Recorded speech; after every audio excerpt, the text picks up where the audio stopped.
আসসালামু আলাইকুম। আজকের ভিডিওতে আমরা দেখব ক্লাউড ভিপিএস এর পাসওয়ার্ড কিভাবে চেঞ্জ করতে হয়।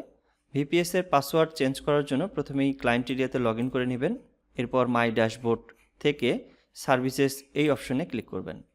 এরপর যে ভিপিএস এর পাসওয়ার্ড চেঞ্জ করতে চাচ্ছেন রুট পাসওয়ার্ড, সেই ভিপিএস এর পাশে থাকা 3 ডট আইকনে ক্লিক করে ভিউ ডিটেলস বাটনে ক্লিক করুন।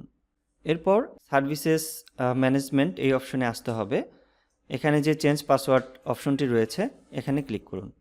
এরপর আপনার ভিপিএস এর যে পাসওয়ার্ডটি আপনি সেট করতে চাচ্ছেন তা এখানে টাইপ করুন। এরপর কনফার্ম বাটনে ক্লিক করুন। ভিপিএস এর পাসওয়ার্ড চেঞ্জ হয়ে গেলে আপনি একটি সাকসেসফুল মেসেজ দেখতে পাবেন। আপনার ভিপিএস এর পাসওয়ার্ড এইভাবে খুব সহজেই আপনি চেঞ্জ করতে পারেন এবং এই পাসওয়ার্ড দিয়ে আপনি খুব সহজে আপনার ভিপিএস এর লগইনও করতে পারেন। তো এই ছিল আজকের মতো ভিডিও। এই ভিডিওর কোনো পার্ট যদি আপনার বুঝতে অসুবিধা হয় সেক্ষেত্রে এই ভিডিওর কমেন্ট সেকশনে জানাতে পারেন। এতক্ষণ আইটিনেট হোস্টিংয়ের এই ভিডিওটি দেখার জন্য আপনাকে অসংখ্য ধন্যবাদ। আপনার দিনটি শুভ হোক। আসসালামু আলাইকুম।